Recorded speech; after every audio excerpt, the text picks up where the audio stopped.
ইদানিং যে হাসপাতাল সংবাদ শিরোনামে সেই আর.জি. কর মেডিকেল কলেজ ও হাসপাতালের ইতিহাসটা জানেন কি? একটু যারা জানেন তারা তো ঠিকই আছে, আমাদের মতো বয়স্ক লোকেরা অনেকেই জানেন। আজকালকার ছেলেমেয়েরা হয়তো সেই ইতিহাসটা জানে না। আমি তাদের কাছেই সেই ইতিহাসটা একটু তুলে ধরতে চাইছি।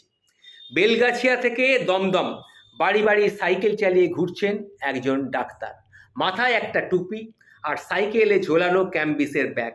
বেশিরভাগ রোগী গরিব, পথ্য কেনার পয়সা নেই, আবার ডাক্তারের ফিস কি করে দেবে? তাই রোগী দেখার সাথে সাথে প্রয়োজনে রোগীর পথ্য কেনার পয়সাও দিচ্ছেন সেই ডাক্তারবাবু। শুনলে আশ্চর্য হবেন, সেই ডাক্তারবাবু ততদিনে কিন্তু বিলেত ফেরত। ভাবতে অবাক লাগে আজ, একজন সাধারণ এমবিবিএস ডাক্তারও যখন গ্রামে গিয়ে চিকিৎসা করতে অনীহা, তখন বিলেতের ডিগ্রি নিয়েও সেই ডাক্তার স্বেচ্ছায় অস্বাস্থ্যকর গ্রামকেই তার কর্মস্থল হিসাবে বেছে নিয়েছিলেন। মার্চ মাস 1899 সাল। প্লেগ রোগ তখন কলকাতায় মহামারীর আকার ধারণ করেছে। সেই সময় উত্তর কলকাতার অলিতে গলিতে ঘুরে রোগীদের সেবা করে চলেছেন এক আইরিশ মহিলা। জেলার স্বাস্থ্য আধিকারিক পদে নিয়োজিত এক ডাক্তারও রোগীদের বাঁচাতে উত্তর কলকাতা চষে ফেলছেন, রোগের থেকে বাঁচার উপশম দিচ্ছেন। পথ্য কিনতে অপারগ রোগীকে নিজেই তাদের হাতে অর্থ তুলে দিচ্ছেন। কিছুদিন পরে সেই বিদেশিনী ও চিকিৎসকের আলাপ হয়েছিল। প্লেগের সংক্রমণ রুখতে এবং মৃত্যুর হার কমাতে দুজনে একজোট হয়ে তারা কাজ করেছিলেন। সেই আইরিশ মহিলা হলেন সিস্টার নিবেদিতা, ভগিনী নিবেদিতা।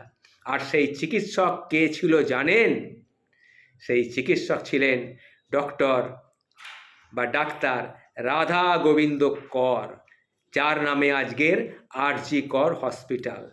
সংক্ষেপে আর.জি. কর। আর.জি. কর মেডিকেল কলেজ ও হাসপাতালের কথা আমরা সবাই জানি। কলকাতার বুকে সেরা সরকারি হাসপাতালের মধ্যে এটি একটি অন্যতম হাসপাতাল। কিন্তু আপনাকে যদি জিজ্ঞাসা করা হয় কে ছিলেন আর.জি. কর, তাহলে অধিকাংশ বাঙালি লজ্জায় পড়বেন। অথচ আর.জি. কর অর্থাৎ ডাক্তার রাধা গোবিন্দ কর ছিলেন ব্রিটিশ শাসিত বাংলায় চিকিৎসা শাস্ত্রের রেনেসাঁ পুরুষ। চিকিৎসা ব্যবস্থাকে বাংলার মানুষের সুলভ্য করতে তিনি সারাটা জীবন লড়াই চালিয়ে গিয়েছিলেন। হাওড়া থেকে রামরাজাতলা স্টেশনে নেমে 15 মিনিটের পথ হাঁটলেই তার বাড়ি বেতড়ের, সেখানকার তার বাড়ি। রাধা গোবিন্দ করের জন্মভিটে। 1852 সালের 23শে আগস্ট তার জন্মদিবস। বাবা দুর্গাদাস কর ঢাকায় মিটফোর্ড হাসপাতাল প্রতিষ্ঠা করেছিলেন।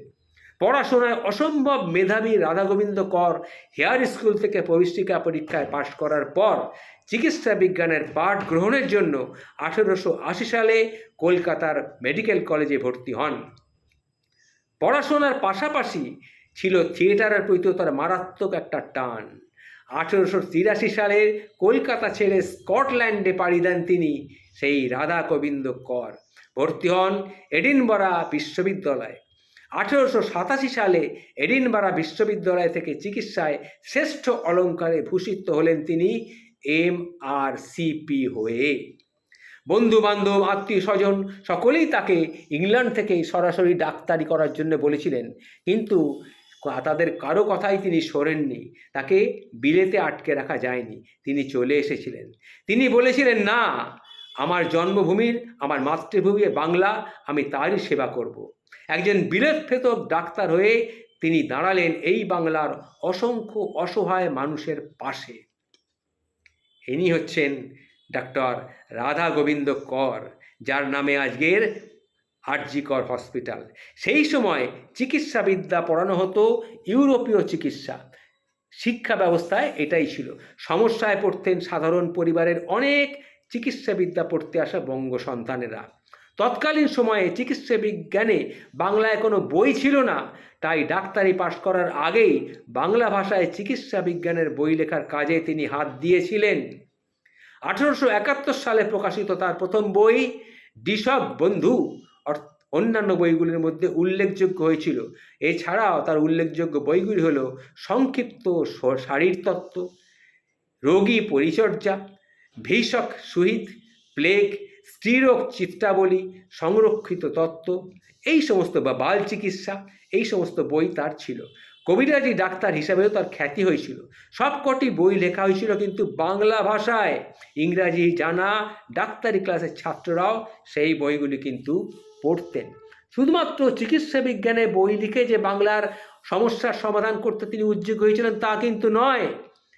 তার ডাক্তার হওয়াটা ছিল মনস্থির করেছিলেন এদেশের মানুষের জন্য তিনি একটি হাসপাতাল তৈরি করবেন।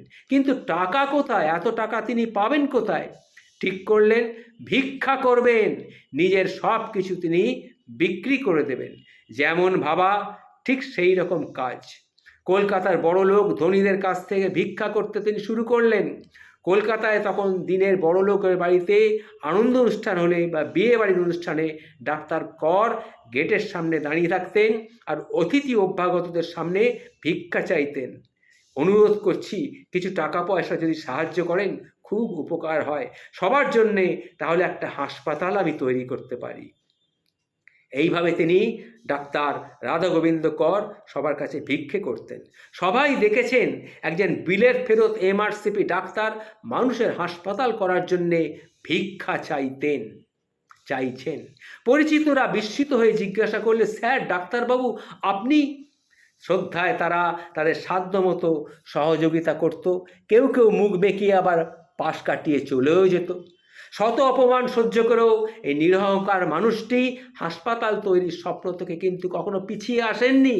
শুধু তাই নয়, চিকিৎসক হিসাবে অর্জিত অর্থের সমস্তটাই তিনি দান করে গিয়েছেন মেডিকেল স্কুল এবং হাসপাতাল স্থাপনে।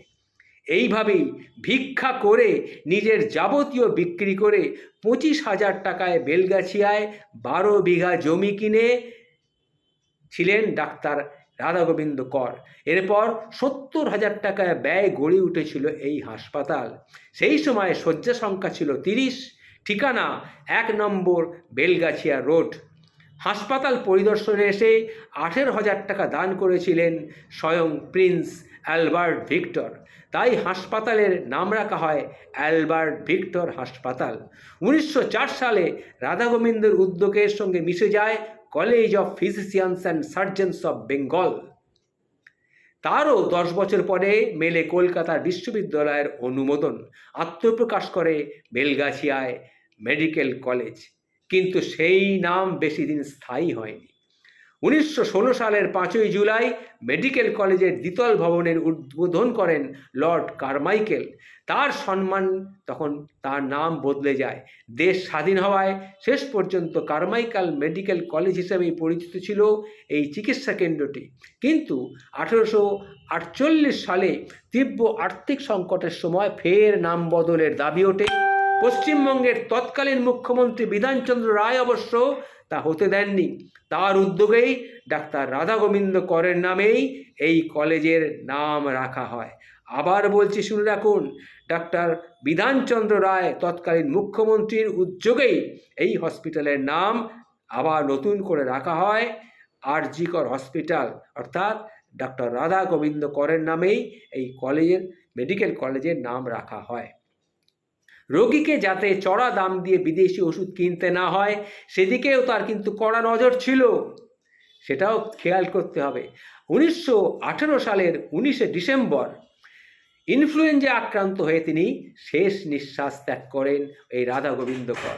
মৃত্যুর সময় রাধা গোবিন্দ করের নিজস্ব সম্পত্তি বলতে কিছুই ছিল না, শুধু ছিল বেলগাছিয়ায় গড়ে তোলা একটি বাড়ি। সেই বাড়িটিও তিনি উইল করে দান করে দিয়ে গিয়েছিলেন এই মেডিকেল কলেজকে।